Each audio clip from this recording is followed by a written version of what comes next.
A very good afternoon, everyone.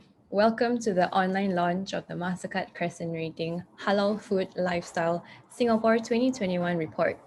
My name is Rauda, and I lead strategic partnerships and projects at CrescentRating and Halal Trip. And today we have something lined up for you. On today's webinar, we have participants from all around the world. Thank you for everyone for taking time off your busy schedule today to attend the report launch webinar.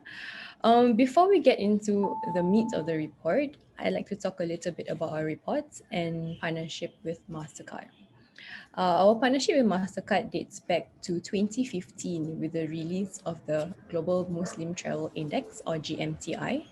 The reports we developed in the first few years targeted at examining the market, addressing their concerns, and also bridging the gap between Muslim travelers and the industry.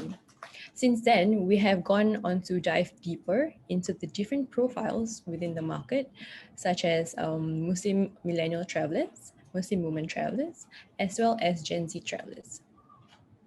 Now, given the extraordinary situation we are all in, we prioritize the release of the Travel Readiness Report in 2020 during the pandemic to help all stakeholders better frame the impact of COVID-19 on our industry and help build scenarios for future travel.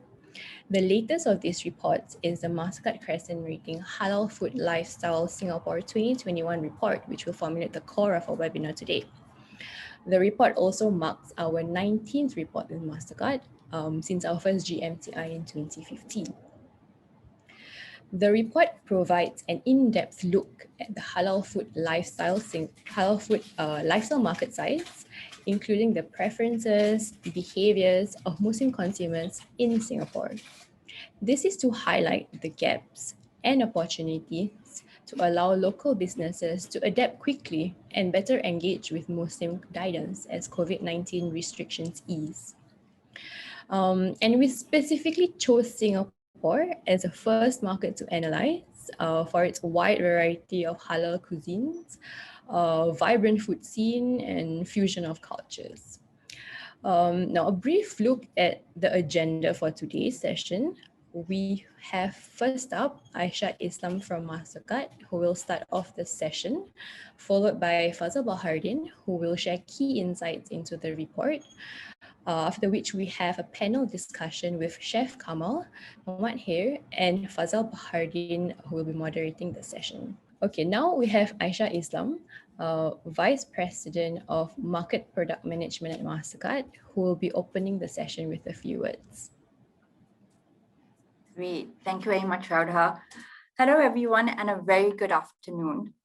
I hope all of you have been keeping well and staying safe and enjoying what is now something we're used to in the new normal. I would like to take this opportunity to thank you for joining us today for the launch of the Mastercard CrescentRating Halal Food Lifestyle Singapore 2021 report. I eat and therefore I am. I think we can all agree, at least those who are living in Singapore, that this is the mantra for Singaporeans. And living here for the past 5 years, I'm coming to appreciate that.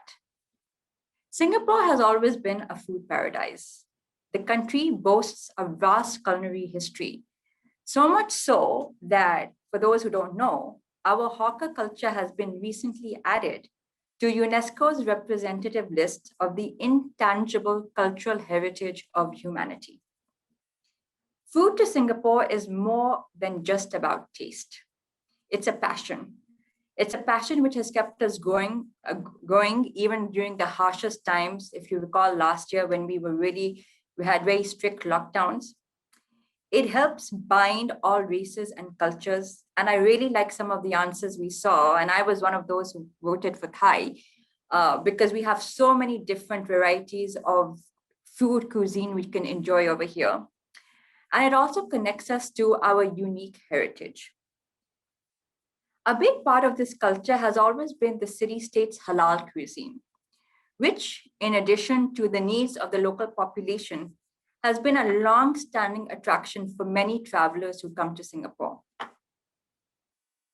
We'll see later in the report, but Singapore's domestic halal dining market was estimated at around 700 million Sing dollars in 2019. And Muslim visitors to Singapore spent close to $300 million Sing dollars in 2019.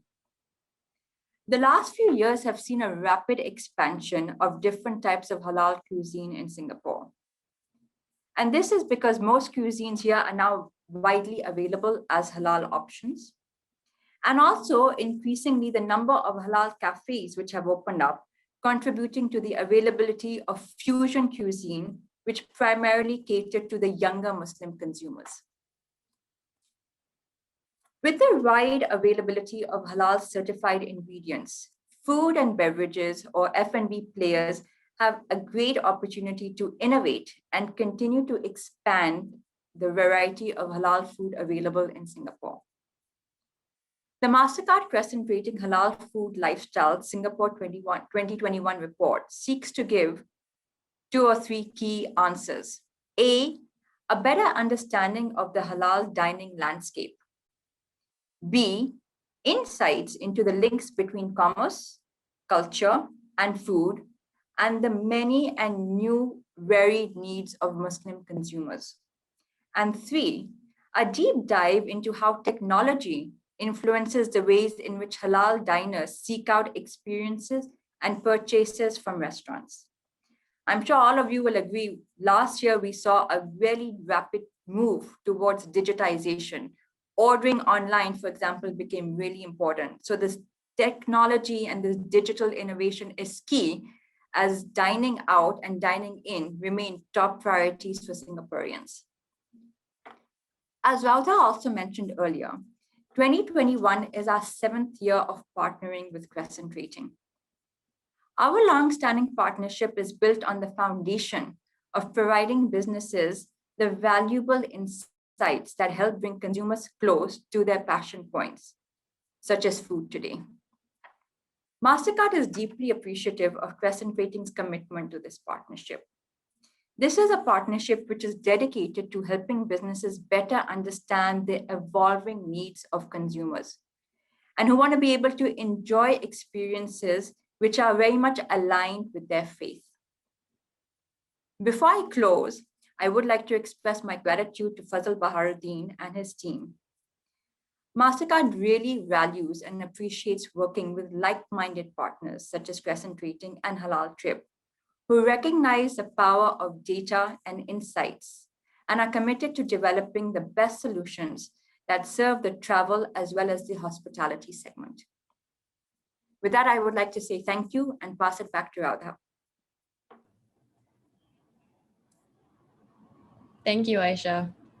Indeed, Singapore is a food paradise. And this report seeks to provide a clearer understanding of the links, like what Aisha has shared, between commerce, culture, technology, and food, and how it influences the decision-making and dining habits of local Muslim diners.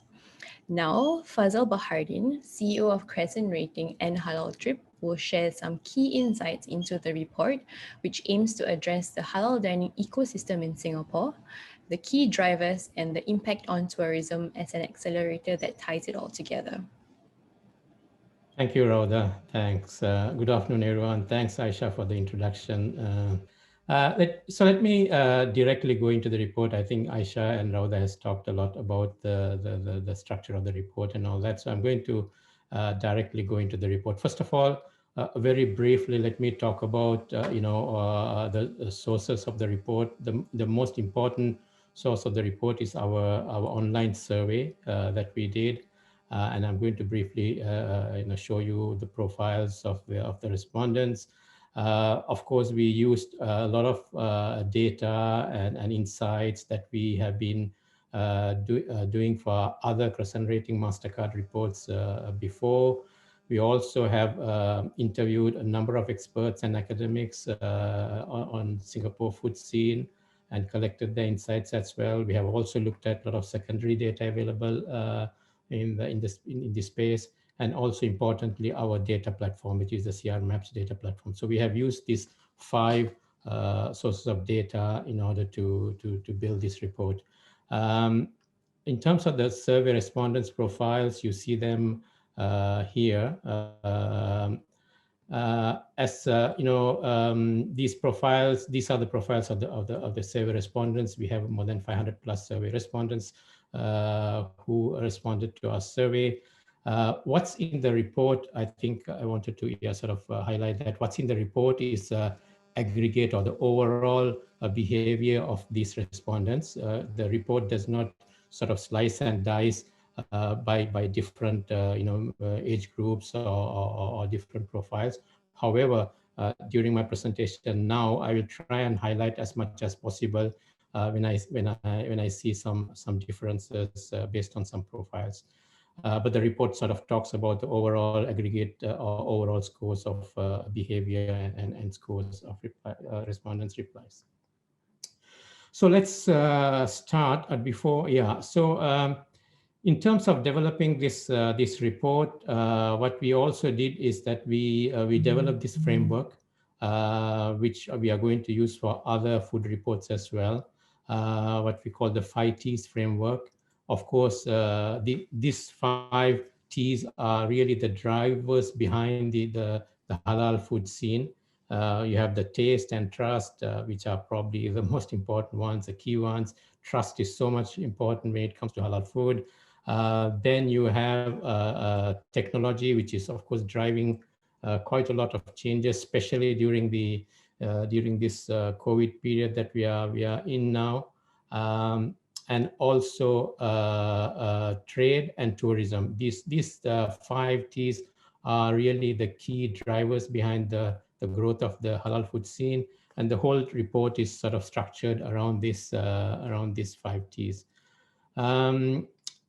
Okay, I think we talked about, Aisha mentioned that as well. So we talked about the size of the market. It's about 700 million. And then this is the local market in 2019. And then Aisha also mentioned the expenditure by visitors to Singapore in 2019, which is about 300 million. Totally, we estimate roughly $1 billion market in 2019. Of course, the 300 million visitor market probably will take time to recover. However, the domestic market is definitely something the F&B players should look at and work on it could be recovered much faster than the visitors to Singapore. In terms of who are the biggest spenders within the local market, of course, the millennials, Singapore millennials, simply because their numbers are the highest in Singapore. They represent almost 24% of the Singapore Muslim population. They're followed by Gen X and then by Gen Z. I'm not going to go into the details of defining the age groups. In the report, you have how we define them. I mean, we use the standard definitions of these generations. So that's about the expenditure on food. As I said, we are focused on this report on the 700 million market, because that's the market that is available for us to work on in 2021, probably 2022 as well. The first question that we posed was, we wanted to set the stage, is there a wide variety of halal food in Singapore? So, we wanted to see what's the perception of Singaporeans when it comes to the variety of halal food available in Singapore. So if you look at the strongly agree or agree, almost 65% agree that there is a wide variety of halal food in Singapore. However, there's a slight difference between males and females. More males think that there's a wide variety of halal food. Having said that, Gen Z seems to have a slightly less convinced that there is enough halal food variety available in Singapore. And you see that across our report. Of course, you don't see it in that report, but across, we see that Gen Zs are slightly different when it comes to all kinds of behaviors of food. They're slightly away from the overall behavior or general behavior. So that's on the availability of halal food, the variety of halal food. What's a lot of comments on, yes, there is wide variety of halal food. However, they are very concentrated on some parts of the island. I mean, this is consistently mentioned by most of the respondents. They are mainly available especially in the southeast of the island, and very less in the southwest of the island. I mean, these are macro level picture. Of course, there are clusters within Southeast like Kampong Glam, Geylang Serai area. These are, big clusters of halal food. In Central Europe, Singapore, you have, Little India. So I think that's probably an opportunity for F&B players to look at. It's definitely currently, we couldn't come up to a more quantitative figures on exactly how the density is, but this gives a macro level view of how the halal food eateries densities are across the island. Yeah. Yes. So let's talk about the types of halal restaurants in Singapore. I think it's important to understand the different flavors of halal food here. So of course, the first type of restaurants are the halal certified restaurants, halal certified by MUIS. MUIS is the only authority in Singapore who can certify restaurants. And according to them, in 2013, there were 1,700 plus halal certified restaurants in Singapore. And by 2019, it has grown close to 3,000 halal certified restaurants. So that's probably the most important type of halal restaurants in Singapore, which is followed by Muslim-owned restaurants. These are Muslim-owned restaurants. They are not halal certified, but they definitely promote themselves as halal for the Muslim market. You see them a lot, especially in hawker centers, but you see them outside in other areas as well. So they are quite a bit of Muslim-owned restaurants who position themselves for the Muslim market. The third type is restaurants which use different kinds of messaging and promotion to position themselves to the Muslim market. They don't fall into the first two categories. The most known type in that category is the restaurants who call themselves no pork, no lard. I'll talk about it a little bit later on my slides, and probably we have sort of given quite a bit of pages, or at least 2-3 pages in the report to sort of look at that area and how Singaporeans' perception is on the no pork, no lard type of signages. So that's the types of restaurants that we have in Singapore. For those of who are not in Singapore, those who are not in Singapore Singapore, so no pork, no lard is something more commonly seen, probably, of course, in Singapore and also in Malaysia, maybe a little bit in Singapore, in Indonesia, sorry. So this is a way of sort of showing that the food is suitable for Muslims. I have some questions I see, but Amy, I will answer that probably later as we go along. Yeah. Which are the most consumed cuisine? I think these are interesting insights for us. So if you see, sorry, yeah. So these are the 4 most consumed cuisines by the respondents. So you have Malay, Indian, Indonesian, and Chinese. Yes, so you might sort of call them probably local cuisines to a large extent. Indonesian, Malay, probably somewhere around the same family, and Indian and Chinese, which is, reflecting the local mix, ethnic mix. However, again, just to point out a difference, when it comes to Gen Z, you see a clear difference. So American, here what we mean American is burgers and stuff like that. And Korean are in the top 3 almost. So somehow they are definitely different when it comes to the most consumed cuisines compared to the rest of the generations. Slight differences between the other groups as well, but Gen Zs are definitely very different from other groups in terms of identifying what are their main cuisine. These are the top 8. So I talked about Malay, Indian, Indonesian, Chinese cuisine. The next set of cuisine from an overall point of view identified as most consumed cuisine by the respondents is Thai, American. Once again, it's also burgers and all these fast food chains, Japanese and Korean. So if you see the latter 4 are international or more specifically regional cuisine like Thai, Japanese and Korean. Japanese and Korean is becoming more and more popular, and you see in Singapore during the last few years, more and more Japanese and Korean restaurants have been converting to be halal. And of course, it's also driven by demand. I mean, the media has an influence on what people consume. Korean drama, the mukbang shows, all of them are influencing the type of cuisine consumed by Singaporeans. We also looked at what is the influence of travel in terms of what is consumed in Singapore, and there is some pattern to it, and that's what this chart says. If you see who are the top inbound visitors to Singapore, so you have Indonesia, Malaysia, India, and Bangladesh. These are the top inbound Muslim visitors to Singapore. Almost 85% of the Muslim visitors to Singapore come from these 4 destinations. And then if you see where are the Singaporeans going, their top outbound markets of Singapore. So the 85% of Singaporeans are visiting these 10 destinations. And then the local influence, of course, the ethnic mix of locals. So we see that these 3, visitor influence, destination influence, and local influence has got to do. It's something got to do with influencing the consumption patterns in Singapore. Yeah, so that's about what they are consuming in Singapore, the most consumed cuisine. We looked at fast food as well. In the report, we have a few more insights on fast food. I just wanted to highlight one particular insight on fast food. These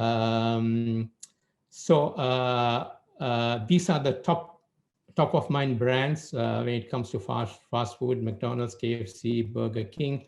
Then they are followed by other fast food brands that you see here. We wanted to see whether this, top of the mind awareness has it got to do with number of outlets. You see the number of outlets here. These are all Halal certified, of course, fast food outlets. And we wanted to see if this has got to do with the number of outlets. There's probably some relevance to it, although you see McDonald's, KFC, Burger King is on this list 5, but they are on the top of mind awareness. They are number 3. One other thing we also noticed is that if you see McDonald's, KFC, Burger King, they have their own delivery app, own delivery service and app. Whether those things have got to do with brand awareness is something that needs to be looked at a little bit more in detail. So that's on the fast food scene. I think this is another question that we asked, and I think this is an opportunity for F&B players once again. Which cuisines are not offered enough as halal? So it's an interesting list here. So French, Mexican, Greek, Spanish. As I said, only 44% say that. The highest is 44%, which means that already Singaporean Muslims think there is a wide variety of halal food already. And these are the foods that the top 4 that they identified as not available as halal options. And if you see that these are mainly sort of European food, and I'm going to, since we have Chef Kamal on our panel, I'm going to discuss sort of with him what are the, what sort of challenges in making these halal. I think there are some specific challenges, and we'll discuss this with him later in the panel discussion. I think this is another area we wanted to look at, and this is probably another opportunity as well. How often do you purchase?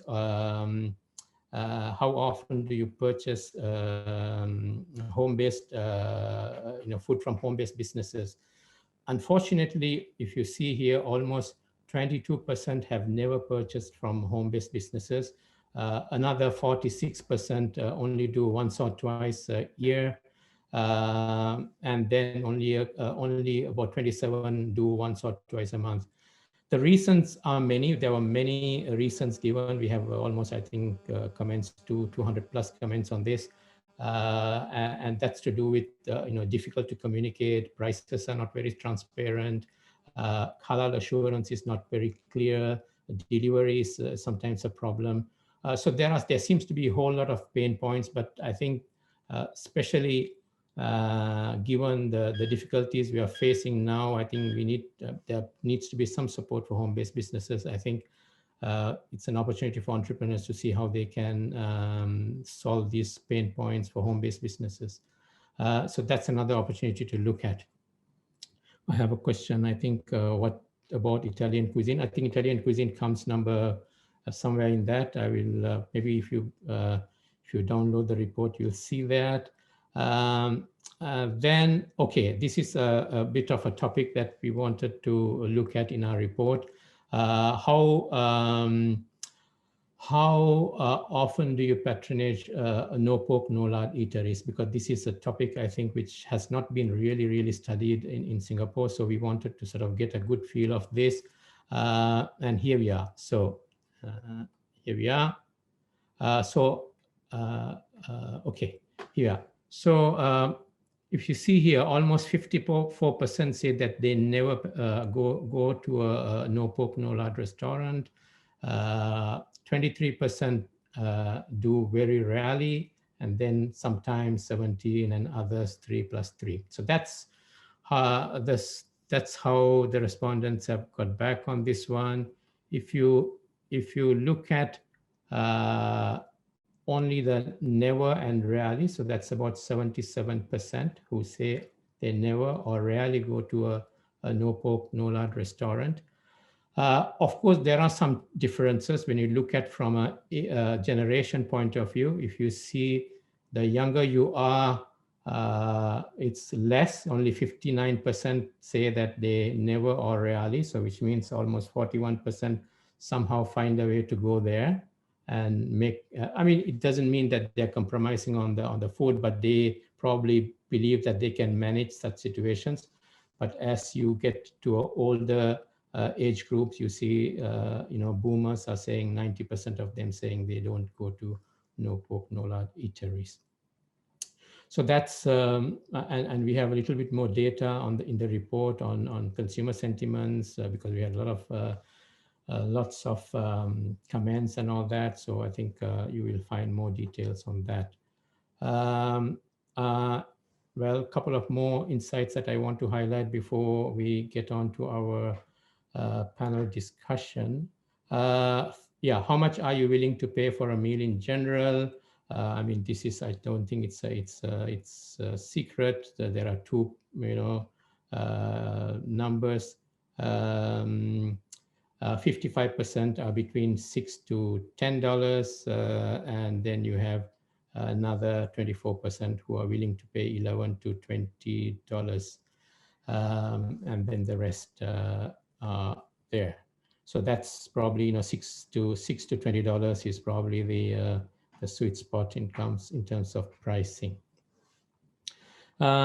The last one I wanted to highlight is when ordering food, how important are these attributes to you? So we had 4 attributes and wanted to see how they rank them.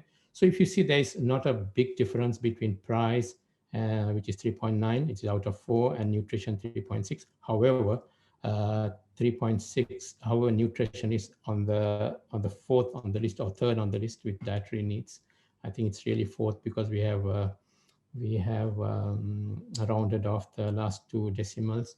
So at the end of the day, when it comes to eventual purchase, price is still the key, and nutrition is coming low. So I think there's an opportunity once again to look at how to increase the education on food nutrition to Singaporeans. So that's briefly on the report highlights. There are a lot more highlights in the report, a lot more insights in the report. I just wanted to highlight these ones. And then, yes, then let me hand it back to, sorry, one more thing. So if you are interested to know more about what halal food is, some basic understanding of halal food, what makes halal meat, understanding of, what a halal friendly or Muslim friendly restaurant. We have a series of articles on CrescentRating. You can visit CrescentRating.com and read about this, basic introductory, introductions to these type of subjects. We also will be releasing a number of interviews with experts and academics. We already released one yesterday, I think on Monday, interview with Mohammed Khair, who is going to be in the panel a little later, and very good conversations on their thoughts and their take on halal food in Singapore. So with that, let me hand it back to Rhoda. Thank you, Fazal. As Fazal has shared, it's critical to have a deeper understanding of the preferences and behaviors of Singapore Muslims. So the halal food offerings can also evolve. Travel may not happen now or in the near future, but as the numbers have shown, the domestic market is far bigger than the international market. Estimates of the local consumer expenditure on dining and delivery is estimated to be $700 million compared to Muslim visitors to Singapore spending $300 million in 2019. And with this report, we hope the insights will assist F&B stakeholders to better cater to Muslim consumers in Singapore. Next up, we have a panel session with Mohammed Khair, CEO and Chief Consultant and Master Trainer at Sushi Success Initiatives, and Chef Muhammad Kamal, Emeritus President of Singapore Halal Culinary Federation and co-founder of Kitchen SQ LLP, as well as Fazal Bahardin, CEO of CrescentRating and Halal Trip, who will be moderating the session.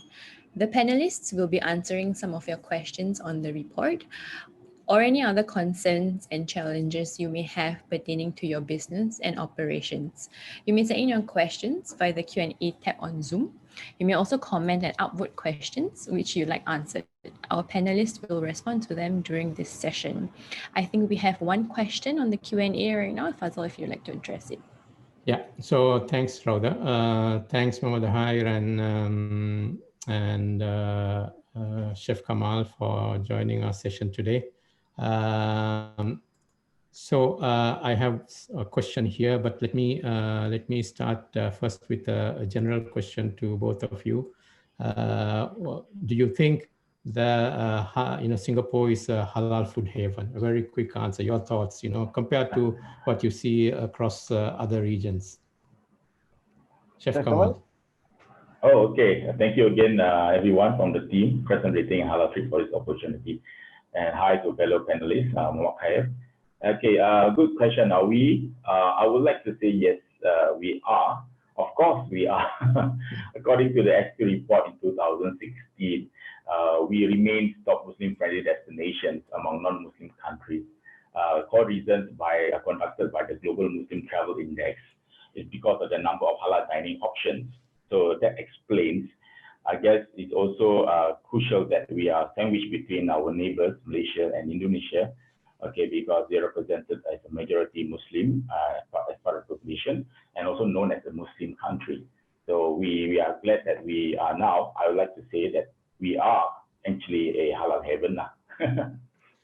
Mohammed Khair, your thoughts? Yeah. Hi, Chef Kamal. How are you? Good. Hi, Alhamdulillah. Okay. Bismillah. I share the thoughts and views of Chef Kamal and of course Brother Fazal.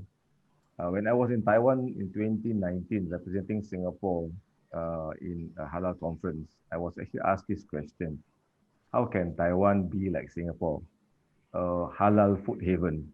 So, I mean, that answers the question too. Non-Muslim countries, they are looking at Singapore as a model. Okay, let's not talk about Muslim countries. Automatically, they serve halal food all over the place. But as far as Singapore is concerned, no denying, apart from the reports on the ground, when you go overseas, you will find it's so, comparing others to Singapore, it's so easy to find halal food.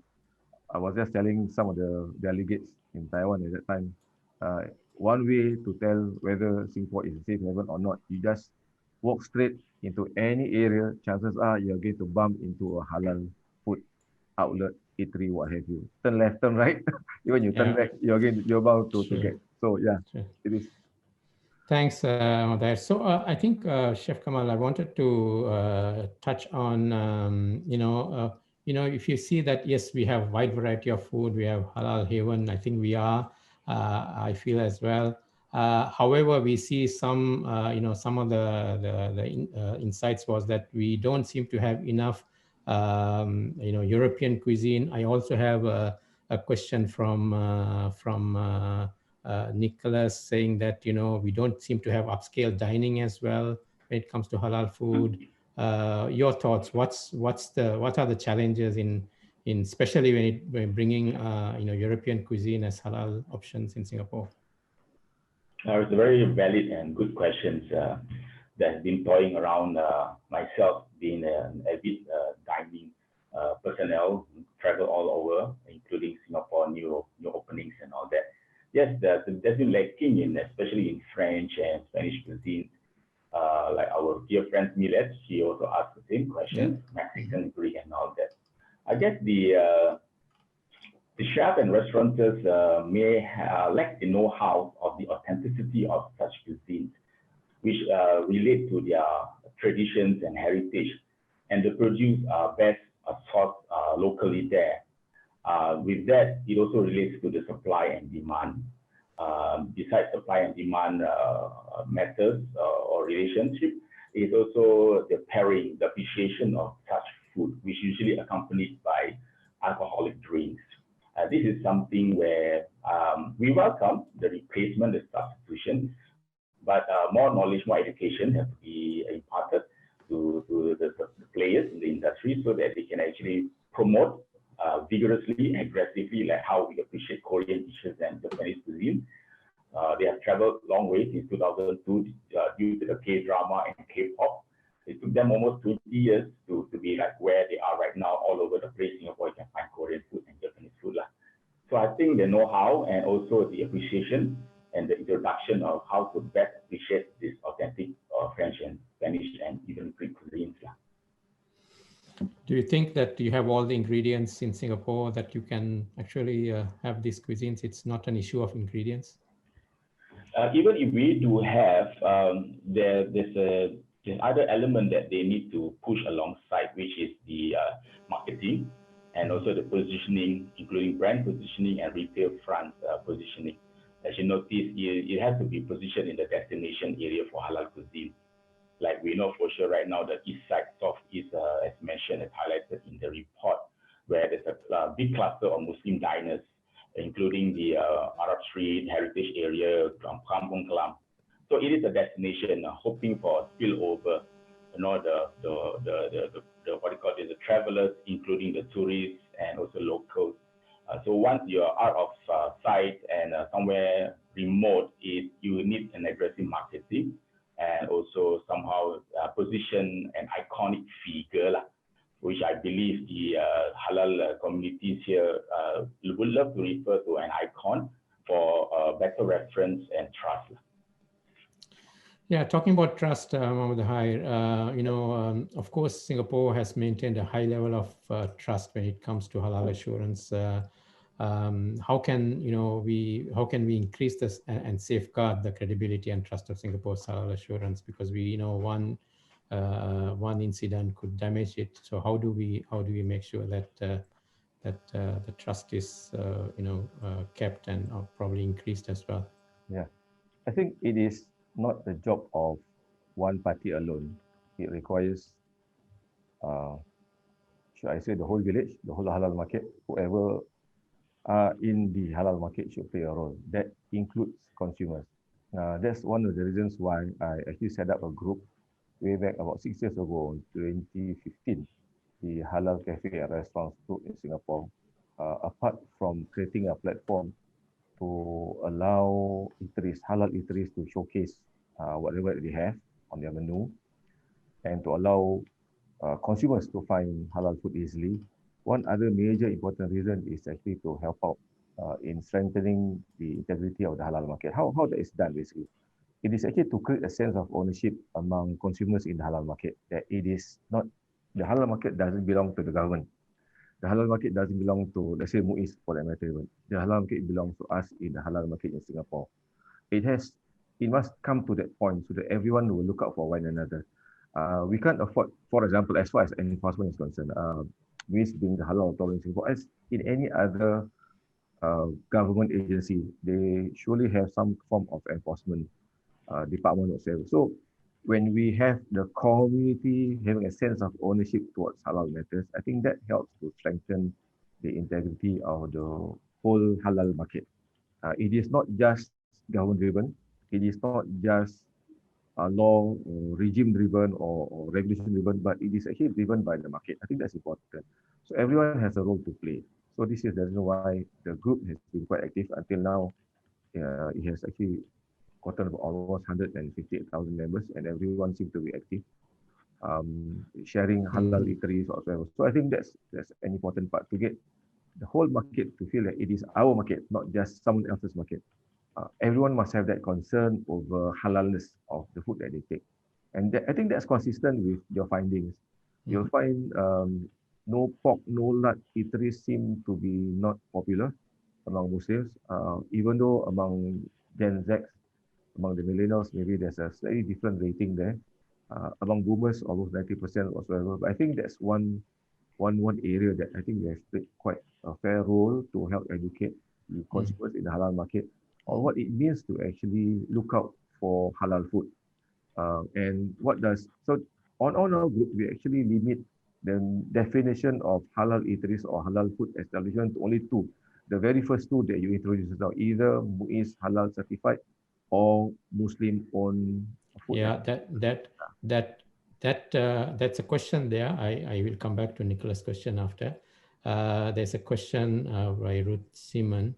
Hi, would like to clarify on the difference between halal certified outlet versus a Muslim-owned outlet? If an establishment is Muslim-owned, can it be assumed that they are halal certified? Are such outlets allowed to promote their products as halal certified too? Ahmad, hi. It's your... Yeah. I think in Singapore, generally, I think the group helped to actually explain the difference between Muiz Halal Certified, and we specifically include Muiz Halal Certified because there have been instances in which some eateries, they actually use products from overseas, and those products as ingredients certified overseas, and they actually display certificates from overseas, and those are actually not allowed in Singapore. So Muiz Halal Certified and Muslim owned, there are definitely two different categories. Both, inshallah, are similar in character as far as allowing Muslims to have that as a dining option. Muslim-owned eateries, the major difference is that they are owned by Muslims, run by Muslims, and they are not necessarily Muiz Halal Certified, even though we have quite a number, both Muslim-owned and also Muiz Halal Certified. One thing, there could also, we have found, not many, very few, some Muslim-owned eateries even own up, so to speak, that they do use some non-halal ingredients. They are, but very small quantity. And usually they are also not on our group because they declare that they are not such. So the major difference is this, generally by social convention, this is important, by social convention. It's nothing in the law whatsoever, but generally, when you say that Muslim own, the halal market will take it that actually you serve halal food. The halal market will take it that you have the knowledge to actually prepare food the halal way. So this is by social convention, I must say. Yeah. There's a question maybe for Chef Kamal. Noted that there are many halal food establishments in Singapore. However, putting aside halal fast food and hawker stalls, which is Malay, Indian, Indonesian, probably Chinese as well. No, Chinese. We noticed that other halal food options, cafes, Chinese, fusion, upscale dining within tourism areas are rather limited. Any comments, Chef Kamal? Okay, a good point. I guess if they are a big brand, big holding company, this is some area where they will definitely consider. The only thing that stopped them from aggressively positioning their brand there could be the rental costs and also the needs, whether there are enough Muslim travelers or Muslim consumers traffic flow there. Now with the pandemic, it's even harder and more difficult to attract foreign travelers and all that. So for independent new startup, yes, rental costs is the main factor among others, also manpower. I guess this best explain why it's safer for them to go to somewhere where they can position themselves among other brands, already part of the destination for food, for halal food, and also where the Muslim concentration of diners are located. Brother Fazal, just sorry, going back to Yeah. the question that was asked by a participant. I think I haven't answered one question. The question was whether Muslim-owned eateries can declare their food being halal certified. The answer is no. They just have to say that they are Muslim-owned. To declare one's food to be halal certified must go through the so-called regimen of certifying with MUIS. Yeah, I think that's a good. I think it's a good question and good answer as well. Sorry, I forgot that, and I think that has to be clarified because you cannot just say that we are certified just because you're Muslim. Yes, that's right. Yeah, I think there is a question from Malati here. Since a survey has shown lack of halal establishments in Southwest Singapore, is there a need to then have more halal restaurants in that part of, and how will this be done? I think good question. I think, I mean, this is the first time probably we have, sort of shown that data. Probably that data was known, but not really looked at. Maybe I think this is something that the relevant players should highlight to F&B players. Basically, one of the comments that we have seen is that they say, look, we don't have enough different cuisine in the West, so we are forced to go and eat from fast food restaurants because they are halal. Fast food restaurants are everywhere in the city.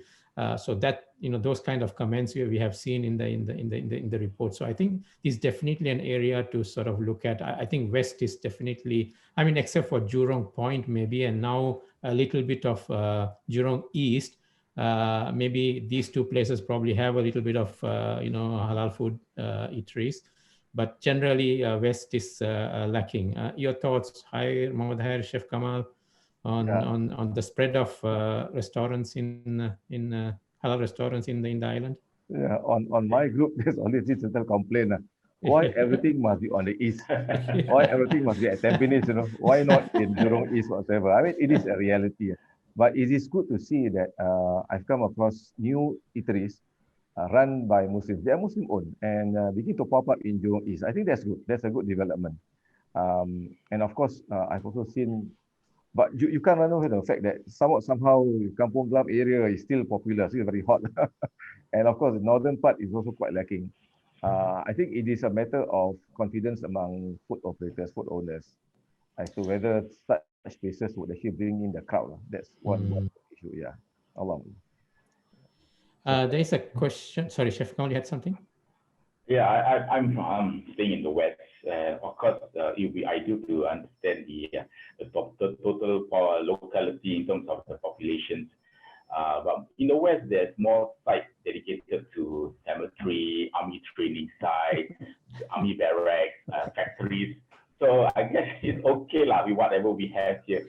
I rather not have it too many options here. I don't want to be among the victims of your choice. That's a good answer. Interesting. There's a question: is the Singapore tourism or Singapore government STB looking into Muslim-friendly tourism? What kind of initiatives are they doing to further tap into the Muslim? I mean, it's a question to be answered by STB, but I hope I won't. I know a bit of what they do. STB is definitely focused on different markets, and Muslim friendly tourism is part of their initiative, as far as I know. And we have been working with STB, CrescentRating, and we actually launched, STB launched the Muslim Visitor Guide. Of course, it happened during the COVID, so maybe some people didn't realize. You can download the report from, it's available in different platforms, including STB's or Rating a Halal Trip. Yes, I think it's a question for STB, but as far as I know, definitely, I think a Muslim market is within the scope of, or within the focus of the STB. Yeah.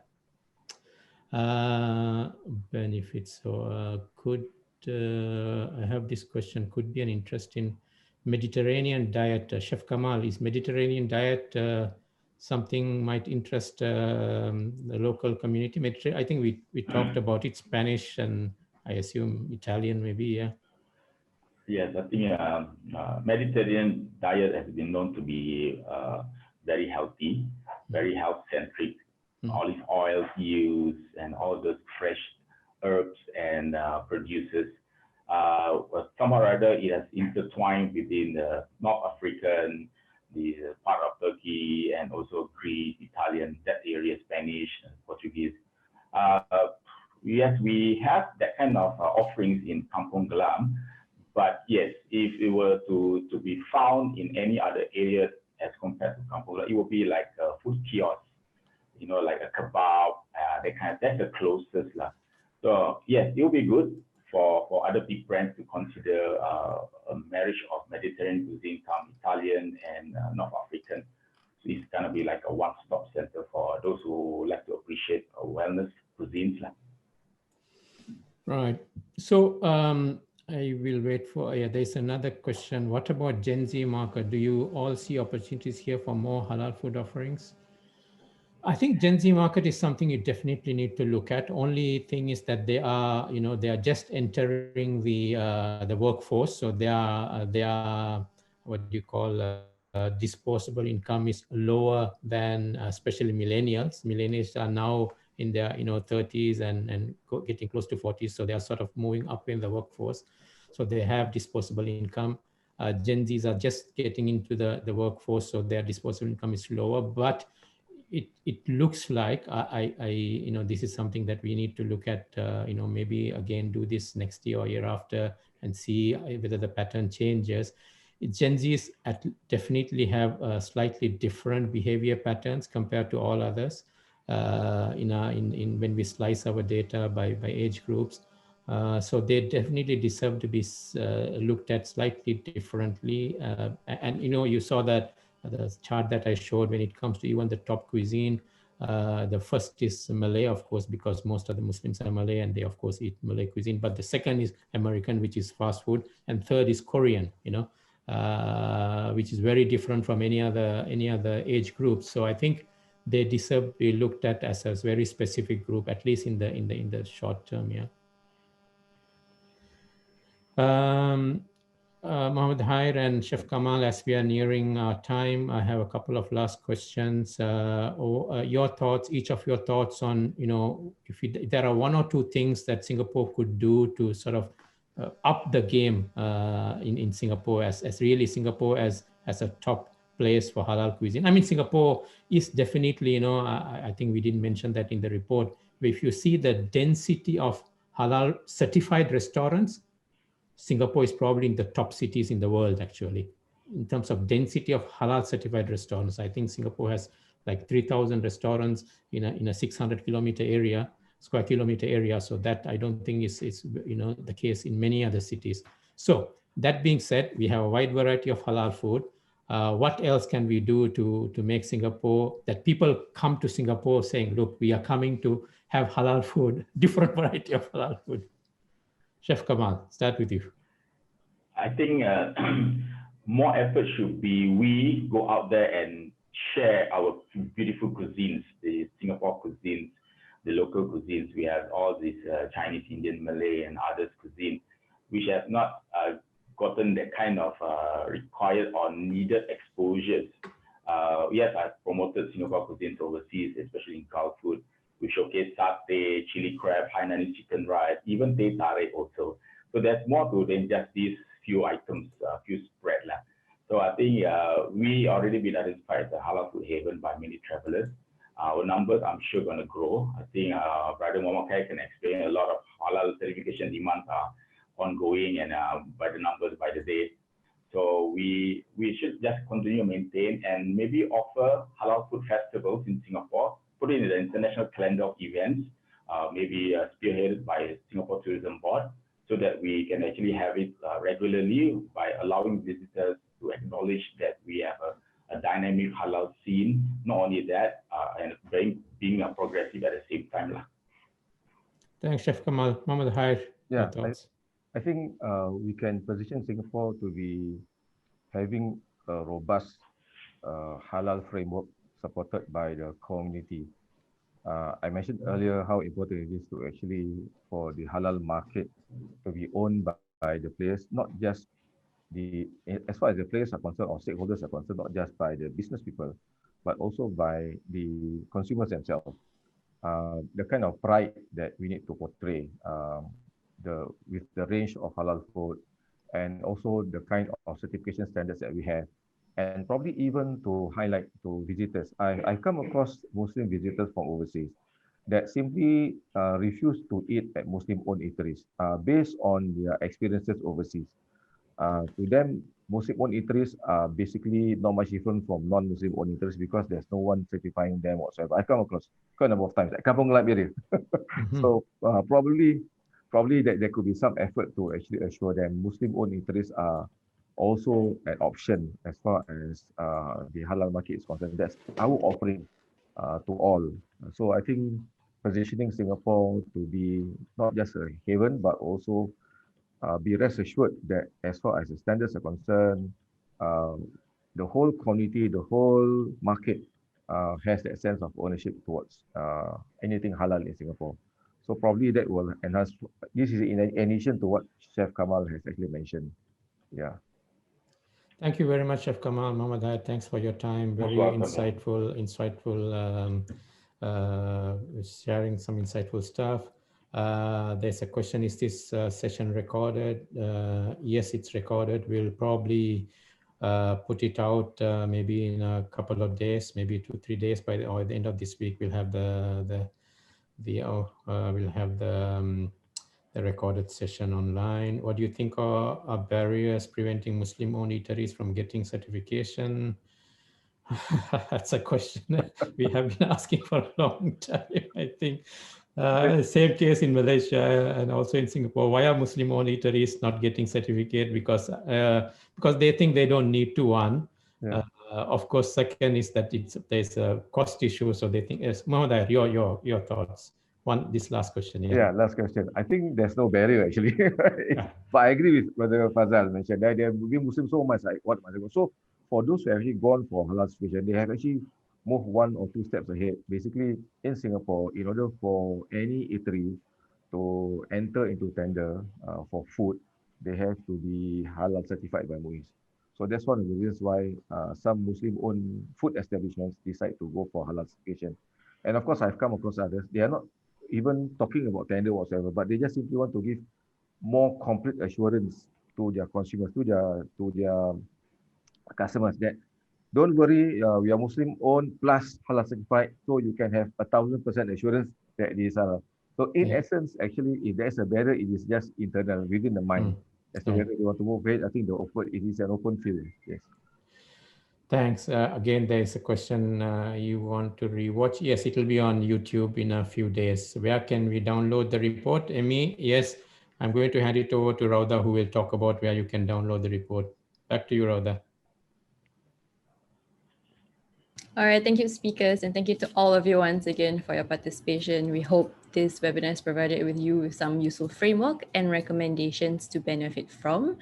Emmy, you may download the report, which is now already available on our website, or via the QR code you see on screen. You can also head over to CrescentRating.com and clicking on the Reports and Publications tab, where you will not only see this report, but also all the other reports that we have done.